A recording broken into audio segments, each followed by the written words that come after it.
Hey guys, I am Caleb Giddings, and welcome to a special episode of Gunday Brunch brought to you by Taurus USA and Guns.com. If you're looking for information on reliable, affordable firearms for personal protection, home defense, sport, and whatever other legal things you want to use them for, check out our products at Taurus USA. And if you'd like to buy those guns, you can click the little link on the product page to go to Guns.com.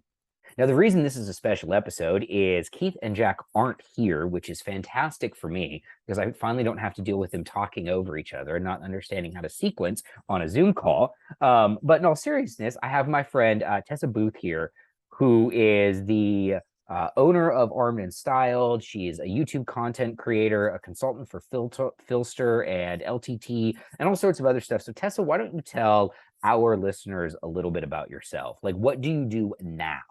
And then we'll backtrack and talk about how you got here. Okay, what do I do now? So you kind of did an overview of that. Right now I'm, making content on YouTube, and I also run Filster's YouTube channel and do some customer service and stuff for them. And I am actively kind of pursuing competitive shooting in my own time. So that's kind of what I'm doing right now. How I got here, I married a guy who liked guns, and then the rest is history, I guess. So about 3 years ago, or 3 or 4 years ago, my husband and I moved to a new place. There was a mass shooting that occurred, and I realized that carrying a gun was a thing that I needed to do. It was no longer a thing that I thought maybe I would get to eventually. It was like, okay, this is the period of time when I need to learn how to carry a gun, learn how to shoot a gun, probably should learn how to do that too. And started pursuing that with some seriousness and some intention back in late 2019, or like maybe early 2019. And I decided I want to share that process on Instagram and kind of share how you can dress like a girl and still, know how to shoot and still carry a gun on your day to day. And that kind of developed into where I'm at today. I just kind of started sharing my journey as I learned more about shooting, learned more about concealment, and that's kind of how I started working for Filster as well. So yeah, that's kind of the general overview of how that all happened and what I'm doing today. Now, relevant for my listeners, what was your first gun again? I know that it was a revolver, but you That probably could tell me what revolver it that's was. that's the one that I'm getting after. Yeah. So Yeah. Tess and I have talked before. I actually did an interview with her for America's First Freedom a couple of years ago. And you mentioned to me that the first gun that you ever had that was anything like a carry gun or a close approximation of that was a small 357 Magnum caliber revolver, which is one of those things where we all recommend. That's probably not the optimal first gun for anybody because they're difficult to shoot. The sights are garbage. If you load them with 357, the recoil impulse is decidedly unpleasant, even for like a fully grown adult. And if you guys have never met Tessa in person, if you only have seen her on the internet, I cannot. So I met you in person for the first time at TacCon this year, I think, and I was surprised at how small you are.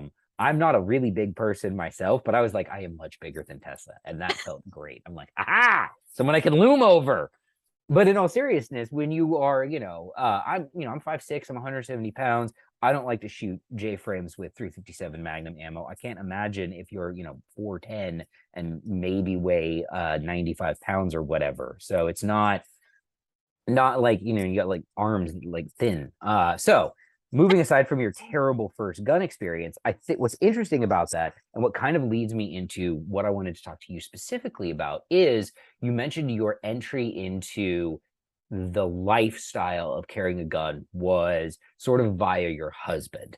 And a lot of times when that's someone's point of entry, they go through a rough process of getting to where you're at, where you have a very high level of you basically what you've done is you somehow managed to find the right resources and download that information, and you skipped over a lot of the downloading really, really bad information that then had to be corrected out of you. So how did you Mhm. do that? How did you end up like skipping a lot of the, uh I don't. Hoopla. Yeah, yeah. Skipping all of the bad, and you ended up with a lot of the good, like really, really quickly. Yeah. Well, honestly, it was through like guidance. Like when you're a day one beginner, you don't know up from down and you just don't know what you don't know. And so my husband was my introduction, and I was fortunate enough to I don't know, to be married to someone who took it really seriously. Like he was carrying a gun at the time. And he had been, competing in USPSA since he was 13, I think. And so by the time he was introducing me to guns, he was a really proficient shooter. And so he's also a very patient person. He's generally good at instruction. And so when he took me to the range, he was very patient and understanding. And, we actually meshed quite well as a like husband and wife, teacher student dynamic. And that's actually not something that I recommend a lot of people do. I think generally that doesn't work super well. And I will say now, that I'm a couple of years into it and I'm a much more confident shooter. I don't receive instruction from him quite the same way, because I have opinions now, right? Like I think a little bit differently about certain things, or I think I do, and then he shows me a technique that I think, oh shoot, that actually is probably Yeah, better. that was Uh, better. That was more efficient. yeah, shoot. Oh man, you're right. But yeah, so he really helped me to avoid a lot of that. But also I'm a completely different person. And when I approached concealed carry, um, I thought I wanted to do it very differently from him. And a lot of the mistakes that people will make in terms of like concealed carry, holster selection, that was kind of the first challenge I feel like I faced kind of on my own in a way, where I was trying to decipher what like good from bad. And I didn't necessarily receive his instruction well on that.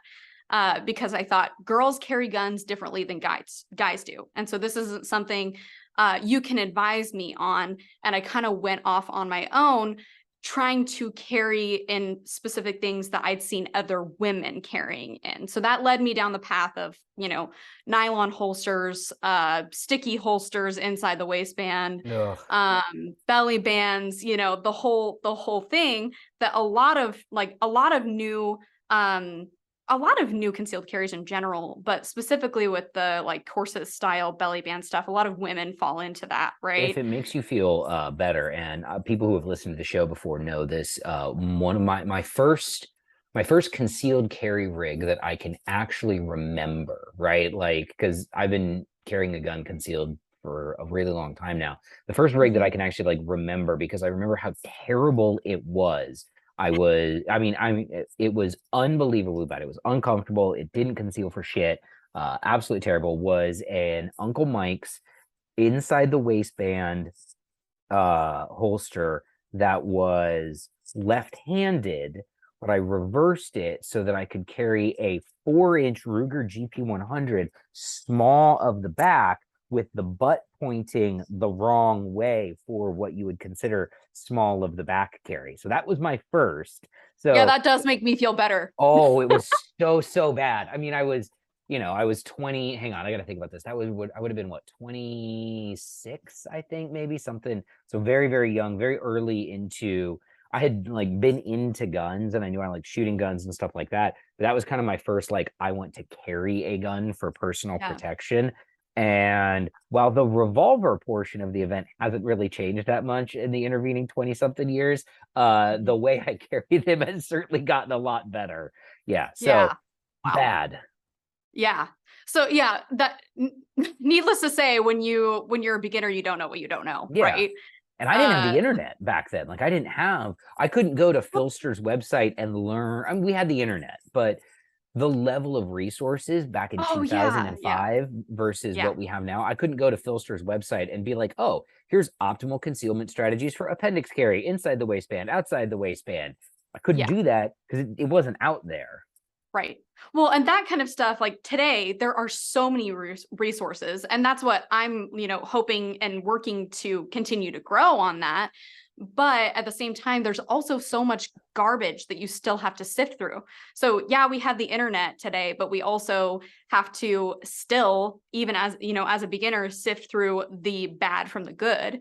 Um, but yeah, I definitely fell into some of those, you know, initial beginner mistakes, but it just kind of became pretty apparent as I tested my holsters, right? Like as I started dry firing and, you know, trying to use that stuff on the range, it became very clear to me that I wasn't using stuff that I could be using, you know. It kind of sifted itself out. And I don't know that that is everyone's experience. As they start to take shooting more seriously, their gear selection improves. But I do think that a lot of the time when you're using something that's, you know, unsafe or, you know, considerably suboptimal, when you start using it and actually kind of starting to pressure test it in a way, it kind of eliminates itself from the equation once you kind of start to learn.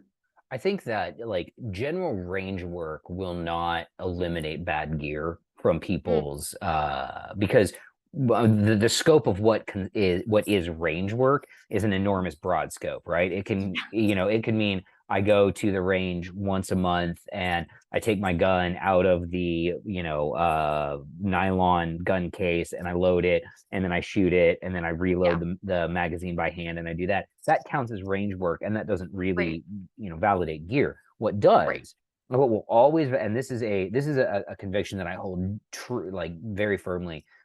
Pressure testing your gear validates it. If you try Mm, to take a suboptimal holster setup to a class that has any sort of competitive non-consensual element in it, whether it's you go to a Langdon class and you do the super test and you want to win the super test and the guy next to you has a holster that he can draw really efficiently from and you've got to like fish around in your crappy Uncle Mike's or whatever to get your gun out, you're going to lose and that is going to make most people feel some kind of way, whether it's, you know, and that's my big thing is any sort of gear that you're going to carry, whether it's for especially your concealed carry gear, you have to find an environment, whether it's competition or class or some sort of setting where you can test it in a way that you can lose.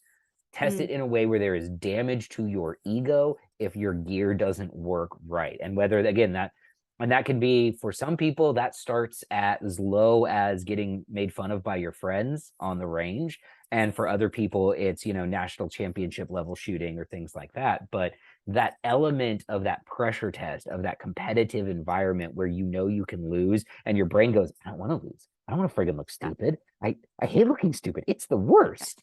yeah, Is tough. And it's, I will say this, anybody who goes out with crappy gear, loses and looks stupid, and then goes out and buys better gear and comes back has a tremendous amount of respect for me because that's probably the biggest hill that people can get over is going to any sort of competitive or training environment the first time is tough, getting made to look an ass and then going back again, really hard. Really, really hard.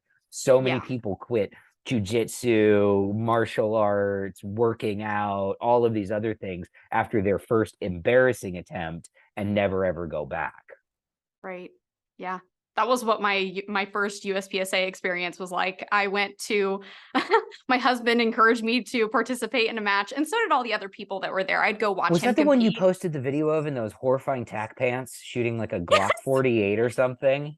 No, I was shooting my husband's iron-sighted Glock 19. Ooh. That's not, Yeah. it's not a bad gun, No, but no, it was the best thing. Like it wasn't a bad thing for me to get started with. It was just, I think like a lot of other people when they go to their first match, I had an unrealistic view of what my shooting skill was like. And I mm, didn't go into it thinking that I was going to do, you know, amazing, but I went into it thinking I was going to finish, which I didn't. oh And really? uh-huh. Yeah. So my first match, I went to and I shot my husband's Glock 19. And I think it was the second or third stage there was a Texas star that was like 15 yards out. That's And demoralizing for a lot of people. exactly. And it was my first match shooting, you know, and it was also, I hadn't shot his Glock 19. I had only shot my Glock 42. That's what I was carrying at the time. That's what I was shooting when I went to the range.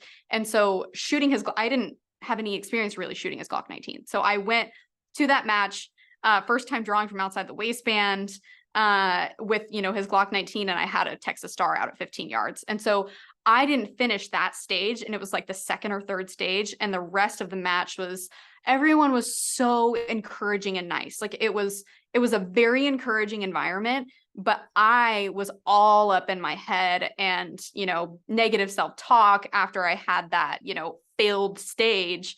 And it took me, I signed up for another match like 2 months later, and the morning of, I cried and didn't go. Oh, that's kind of I know. sad. I feel bad for you now. That's not fun.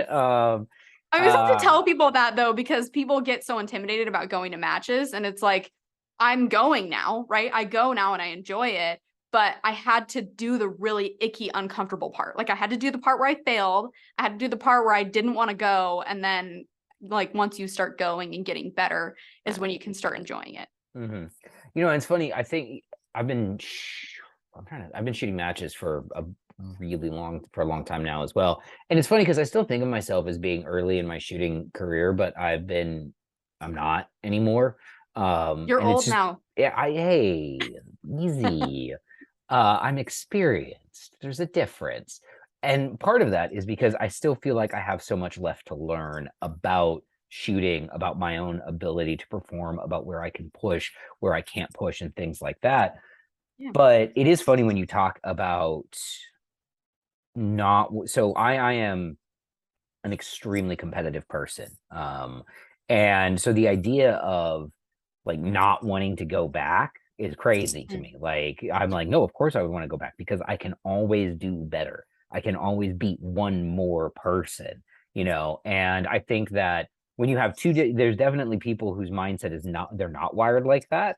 And I can understand, you know, having that first bad match experience would be difficult to get them back to the range on that.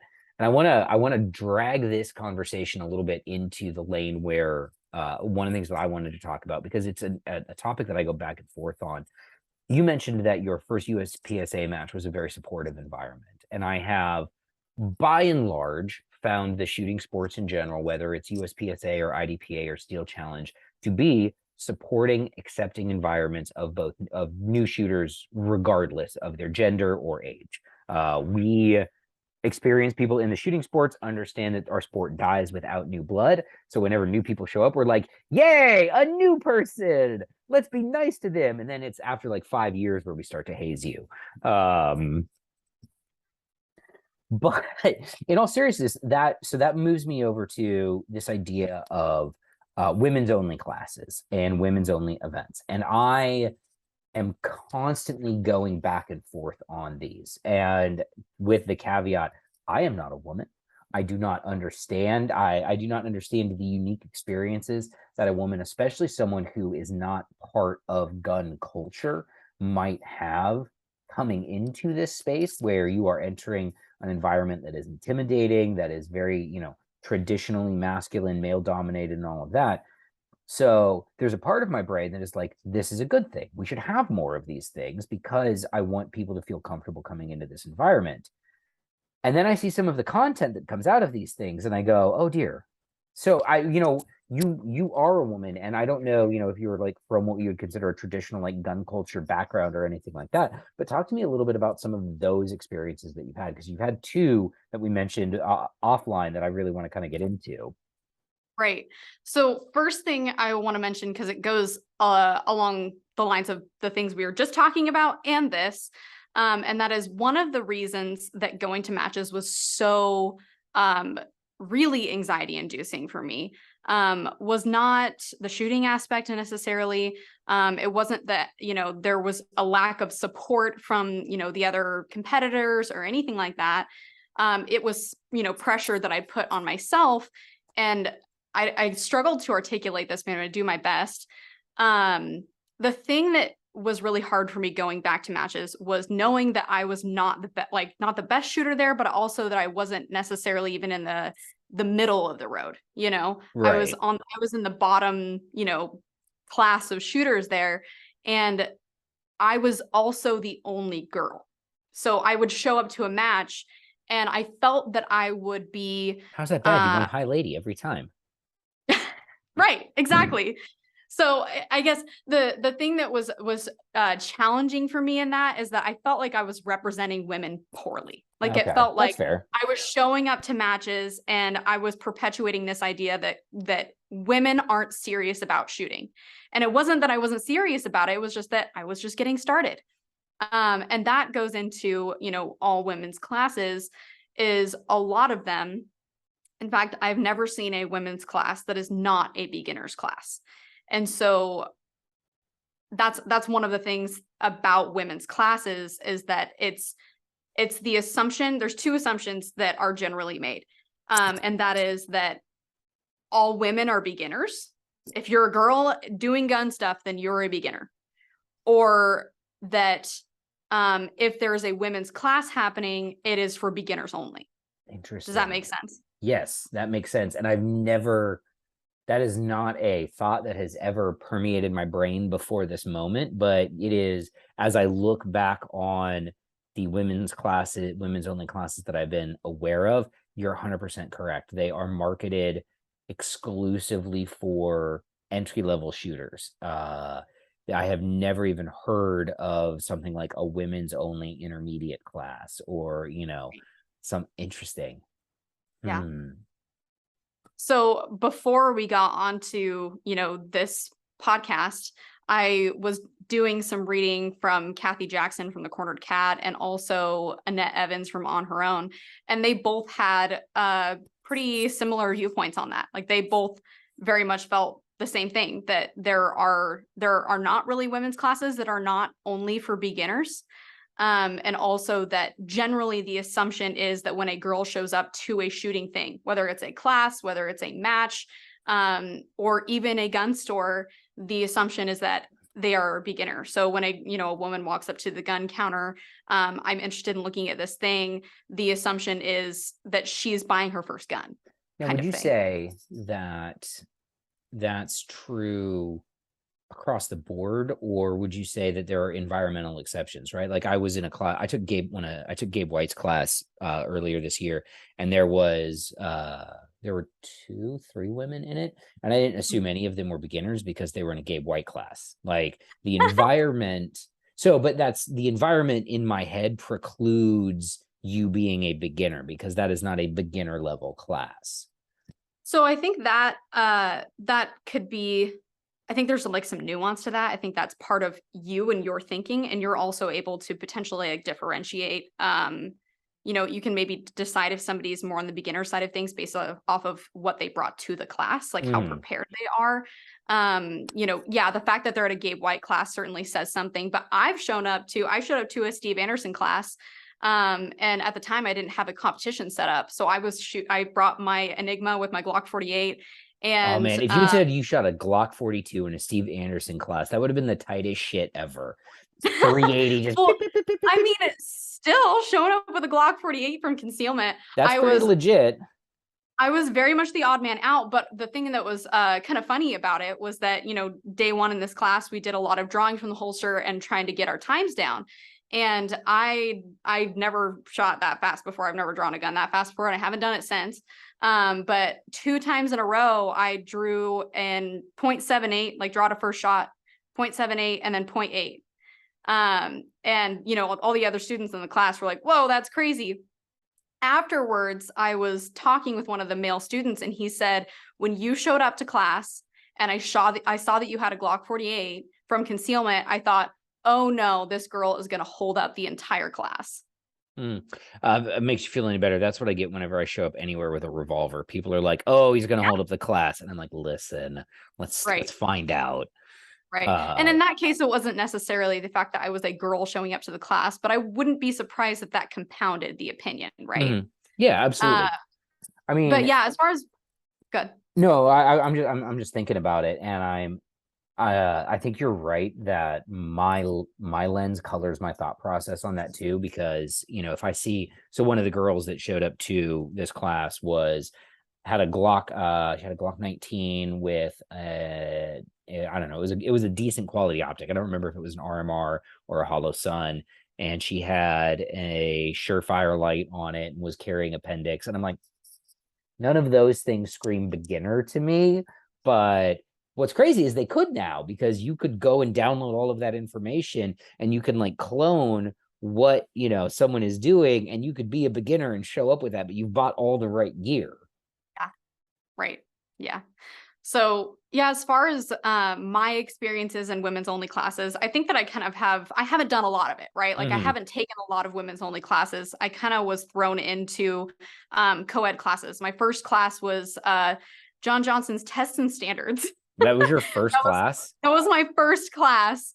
And unfortunately, my husband had really truly gotten me started really well with the fundamentals. Like that class was also my first time shooting with an optic. I showed up with a completely new gun, with a completely new sighting system, and it worked out really great. It was a great first class. But that's just to say that I haven't done a lot of women's only classes. And I think one of the reasons that I haven't is, well, there's a couple of reasons. There's really not that many of them. There's not that many women's only classes available. And like I said earlier, they're beginners classes. And Right. so when I was finally at a place where I wanted to pursue formal firearms training, you know, aside from my husband taking me to the range, I wasn't really, I wasn't necessarily feeling like I needed a day one beginners course. And I was invited to, you know, John's class. And so once I'd taken that class, I didn't really have a strong desire to go to a women's only class because I'd had such a positive experience in a co-ed class. And so I just went along my merry way pursuing co-ed classes Mm-hmm. and matches and things of that sort. I'd only had really mostly positive experiences, right? I didn't do my first women's only experience until I went to kind of like a women's shooting gathering at my local range about a year ago. We move a lot. I wanted to go try something where I could meet other women who liked guns. And unfortunately, I showed up, I, put my ear pro on and my eye pro on, and I hopped out of the truck, and there were already some girls shooting. We were in like a 360 bay, and I walk up, I'm like probably 10 feet behind the line, and there's no RO really to be seen. And one, the girl that was shooting, stopped shooting and turned around with her gun like this. And sure enough, I'm on the other end of her muzzle, and I'm like, ah, That was very exciting. What an experience. Yeah. So I did, that was not only was that a negative experience, but the follow through on that was, the RO came over and we explained the situation to her, and her response was like, oh, well, that was a silly thing to do now, wasn't it? There was no correction done. It was just like, well, what were you thinking? Gall, you just, goodness gracious, kind of thing. And here's the thing, you can handle that in a way that you don't discourage someone from, the shooting sports, but you also have to make it very clear that we don't point guns at people, unless they need guns pointed at them. Right. And I don't feel like you needed a gun pointed at you in that environment. Well, and I've seen that done really well. And I think that's why it was a colored negative experience for a number of reasons. But I have also had a gun pointed at me one other time in a class setting. And in that class, it was very much said beforehand what would happen if that did occur. If you do this thing, you will be done shooting for the day, and you will be welcome to stay, and we will give you a blue gun if you so choose, or you can stay behind the line and just take notes and learn. But it was already kind of set beforehand what would happen if something unsafe occurred. Mm-hmm. And so when this student that was directly to my left went to bend down and pick up their magazine, their gun came with them, and they pointed the gun at me. And I grabbed their slide and said, I'm going to take this now. And the instructor came over and handled the rest of the situation. She was done shooting for the day.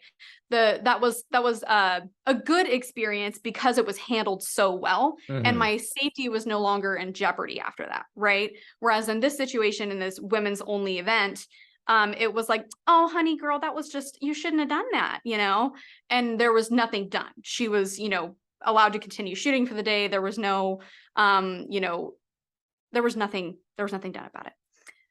So that that was my first women's only class experience. My second was kind of untraditional and a really cool experience in that I was asked to come as a student, but also kind of as an AI. Hmm. And so it was an interesting experience in that way. But this particular class was really small. There was 5 or 6 women there, and they were all military spouses. Essentially, there was a meeting going on at like an FRG meeting going on. All of their husbands were getting prepared to deploy. And the guy teaching the class asked all the women in the room, how many of you have had your husband say, this gun is our home defense gun. I'm going to leave it on the nightstand while I'm gone. If you hear a bump in the night, this is what you're going to use. And every hand goes up. All of them in the room put their hand up. And then he goes, how many of you could tell me if that gun was loaded or unloaded? All the hands went down. And so he goes, we need to solve this problem because you all have guns in your home and all of your spouses are leaving the person who is typically in charge of handling them. And none of you know how to handle them or use them. And so he took it upon himself to plan this women's only class, and to which I was invited to. Interesting. And it was great, to tell you the truth. It was a great class. The ladies really got to understand the fundamentals. It was a supportive environment. And I can see a lot of benefits that come out of that, right? It was all of these ladies' first, shooting experience. And, they were having trouble with things like racking the slide, and then just other normal beginner things, understanding how to use trigger, understanding how to grip the gun, how to hold the gun, all of that. And yeah, it was a really good class and I thought it was handled really well. But I could definitely get into some of the things that are not super awesome about some co-ed classes. And some things that are, I think, really beneficial about doing women's only. All right, give me one thing that's not super awesome about co-ed classes and then one thing that's great about women's only classes because we are running out of time. Okay. So one thing that is not super great about some co-ed classes is, I'll give you 2 really quick. One of them is especially when I'm the only girl, there's no other women there, which is usual, is sexual and crude joking coming from students or the instructor. It can just be so completely inappropriate and uncomfortable, particularly when I'm the only girl. There's no other girls for me to kind of scoot away with while these conversations are occurring. And a lot of the time they'll relate to something that's just completely inappropriate that it's just not cool to say with especially only one girl there. That's not been my experience that kind of thing occurs in a women's only class. And then the other one is that I think guys maybe are comfortable with just usually being in a class that are only guys. And more than once, I have been on the line doing my thing in a class and a guy goes like 10 feet away from me and is just like peeing just right there. All right, so hey, guys, don't be fucking gross.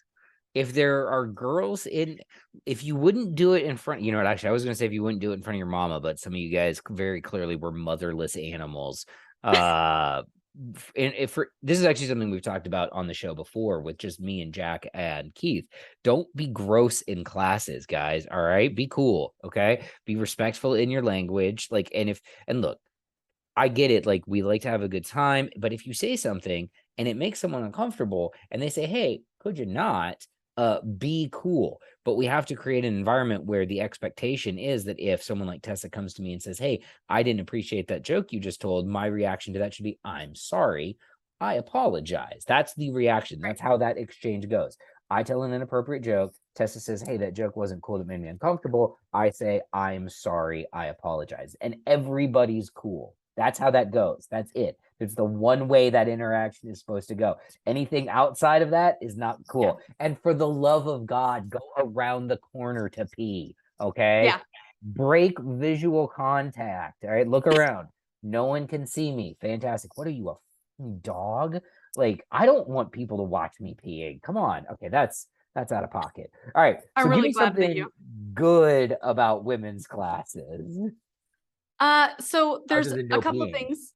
Right. Other than that, I think there's a couple of things, and I wish we had more time to talk more in depth about that, because I think it's a pretty awesome topic to get into.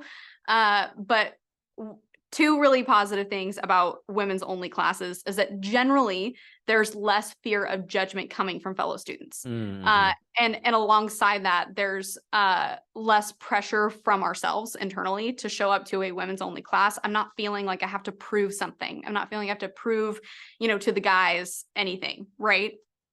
Mm-hmm. And then the other thing, and Annette and Kathy Jackson got into this in the articles I was reading before this, but it allows the instructor to address women specific issues, whether that's concealed carry related, not necessarily shooting related, right? But like Annette pointed out, it's really weird to talk about bra holsters in a co-ed class. Oh, fair enough. And then there's just other things that are, more serious discussions, where, women are more likely to be victims of sexual assault. And not always, but a number of the not a number of the times, but there is more likely to be a female in a women's only class who has maybe experienced something to that extent. And it can be, I don't know that I should say it like addressed, but they can feel more safe in that space. Yeah, absolutely. Because No, that maybe they came to concealed carry because of that, right? Yeah, I think that providing an environment where people feel comfortable talking about if they had a traumatic experience that brought them to carrying a gun, having an environment where they're comfortable talking about that experience and not feeling like they're sharing, something bad in front of, especially men, is a great thing. And I think that we could probably have this conversation for another hour, but unfortunately, we are out of time. So, Tessa, tell people where on the internet they can find you and your content. You can find me on the YouTubes as Armed and Styled, and you can find me on the Instagrams as armed_and_styled. Fantastic. Tessa, thank you so much for coming on. And thank you guys out there for listening, liking, sharing, and subscribing. Make sure that you share this podcast with your friends. Go ahead and hit that subscribe button if you're not already a subscriber. Hit the notification bell so that you can get notifications with new episodes drop. And if you are listening on iTunes, Spotify, or are one Google podcast listener who's still clinging on out there, please make sure to go ahead and leave us a 5-star review, because it does actually help us in the algorithm. Again, Tessa, thank you so much for your time, and hopefully we'll be able to have you back on soon. Thank you.